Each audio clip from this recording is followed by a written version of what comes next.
Bonjour et bienvenue sur ma chaîne YouTube. Je suis Manuel et aujourd'hui, no, just kidding. Today I'm speaking English as well, but I'm addressing the topic how it is to live on an island that is French speaking as a non-French speaker. I will tell you about what's traveling like here, if you need French, and if so, for what things. I will also tell you about what I'm doing here at the moment beside the YouTube video. So yeah, let's just begin. As things are often in life, you can't answer the question like with a yes or no. It depends.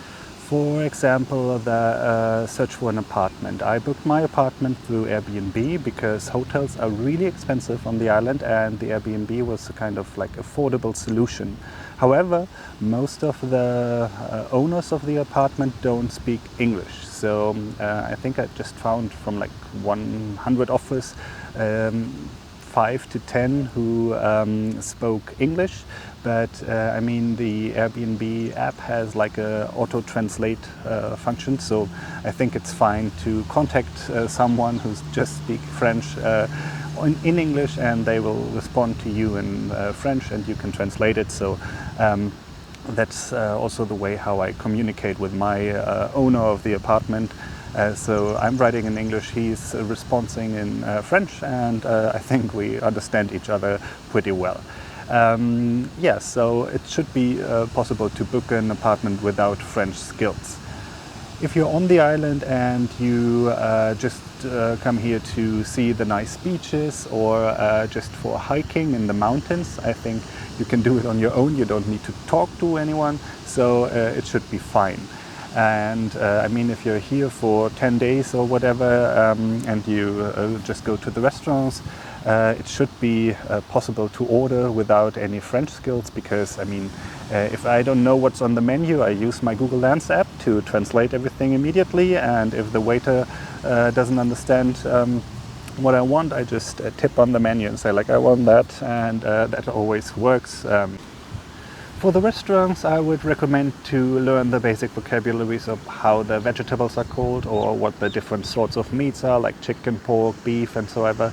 And of course the standard phrases of I want to have the bill please. In the restaurants it's sometimes really difficult with the numbers, because counting in French is somehow doing math all the time, because when the numbers get higher than 60 they have like a calculation. It's usually like 60 plus 12, it's 72, or the numbers above 80 is like 4 times 20 and 5 for 85. So really complicated, and if you're not good in French, you always think like, okay, so many words, and then you need to do the math in your head, and you think, okay, what is the actual amount? When I was eating out the first time here, I was really confused, and I was like, okay, what's the number in English? And he couldn't say it, so he tried it in German, and I realized, okay, some people here are better in German than in English. It's really funny, because I thought like, okay, German is really exotic. Who speaks German except the German people or Austrian people or so ever? But yeah, sometimes they know the numbers better in German than in English. But you will of course miss out on like the deep dive into the Réunionnais culture. So for example, on the markets, or if you want to talk to the locals. Yeah, I'm just here for like 3 weeks. I can't tell how it is on the whole island, but my experience was that a lot of people don't speak English, or that they don't want to speak English, because as soon as you say you understand a petit peu français, they keep talking in French to you all the time, and you think like, okay, a petit peu, not everything. If you're really like, okay, I'm not knowing what you're talking about, then they switch to English, but some don't speak English. The basic French is very helpful, and for some activities I would consider it as necessary.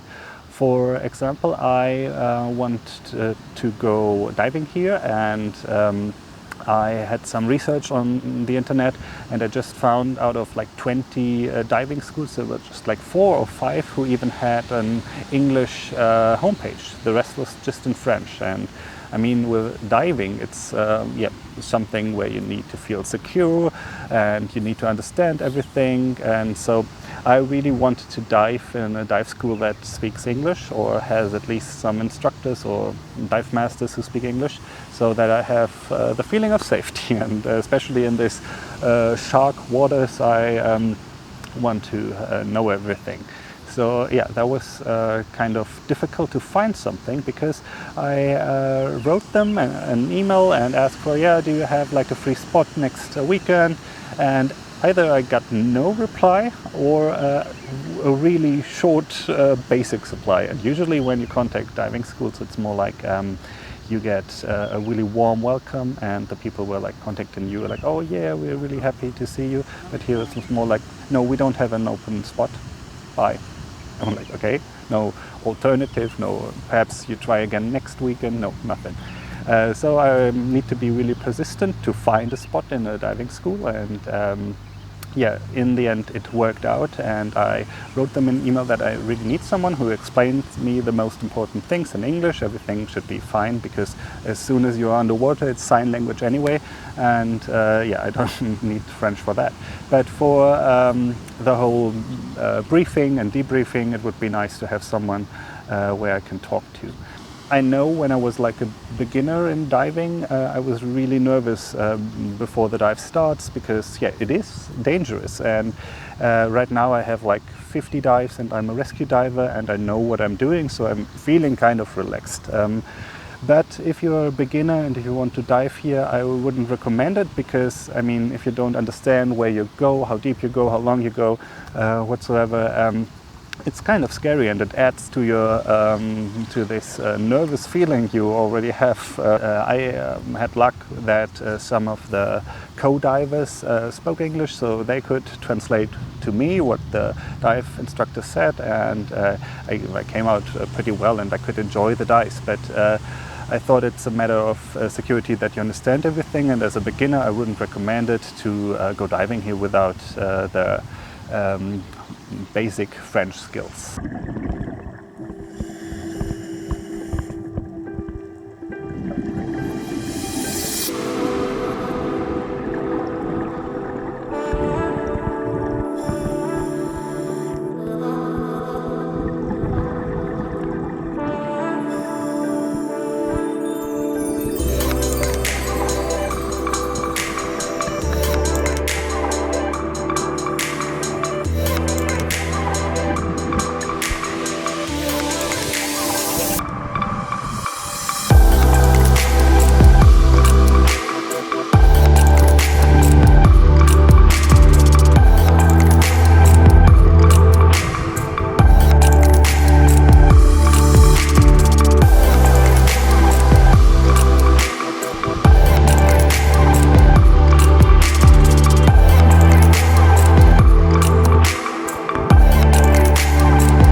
Yeah, I want to tell you what I'm doing here on the island, except of the YouTube videos. And I'm visiting a language school because, yeah, as I said before, it's kind of necessary to speak French. And here I'm doing like a 5-week course, and it's really good. I have a class, a group class with like 4 others, and we have 4 hours per day. And in the beginning it was really difficult to dive into this learning every day thing again, because I felt like my head is exploding and I had too many information. But right now, after week 2, I'm feeling like, okay, now I have everything under control. I speak French for like 4 hours a day, and it improves. Slowly, but constantly it improves. I understand a lot, but I can't answer that quick, because I always have to think. It's super complicated with all these adjectives and different verbs. Yeah, it's fun and a really nice time at the language school.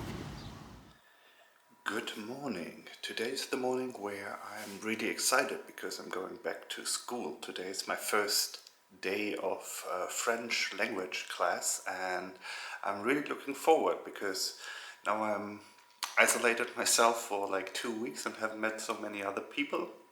That was quite okay because I was busy with setting up the YouTube channel and doing a little bit of work.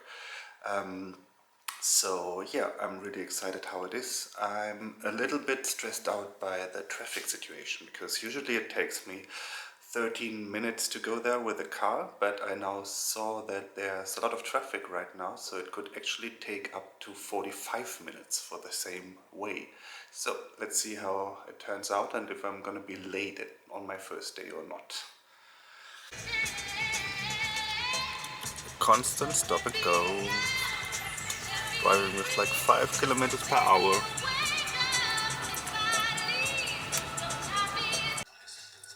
This is what I call on time management. It's 5 to 8:30 and I'm at the language school. So this time I was lucky, but next time I'm gonna start perhaps a little bit earlier. So let's go to the language school now. So I'm in front of the language school and let me just give you a quick tour through the building. This is the entrance, but we go straight to our classroom right now. This is the classroom. Looks a little bit like we're writing an exam, but due to COVID-19 we have to keep the distance between the tables. Here we have like a hallway, different classrooms upstairs as well. We have a small kitchen here and a really nice outdoor area where we usually have class when we don't need the board that much. Yeah.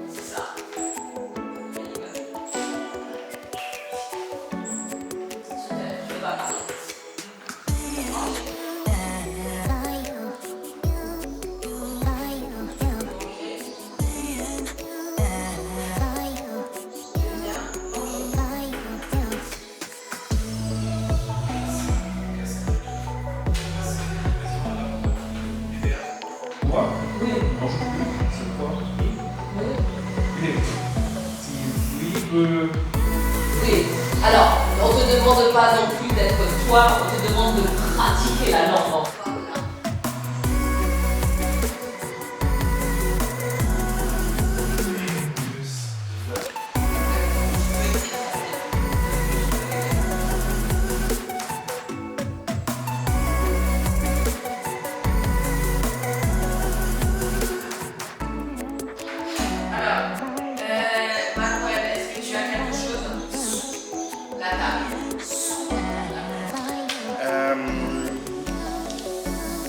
Rien ne sous la table. Rien n'est sous la table. Qu'est-ce que tu as? Est-ce qu'il y a quelque chose sur la table? Oui, c'est un tasse sur la table. Il y a un tasse Il y a des tasses. sur la table. On Friday we went to the market with the language school. We did a little excursion there and we should speak to the locals and ask questions and find out things on a quiz, so to say, about the local habits, local specialities, special fruits that grow on the island and so on. And it was really like leaving your comfort zone, go out to the people, expose yourself and listen to different accents and of course some like Creole words. And I was like, oh, no, I hate this. I don't want to leave my comfort zone. Because I thought like, okay, when you go to someone who has a stand there on the market and ask your questions, they would be annoyed because, yeah, I think we aren't the first students who go to the market and ask these questions. Perhaps there are students like every week.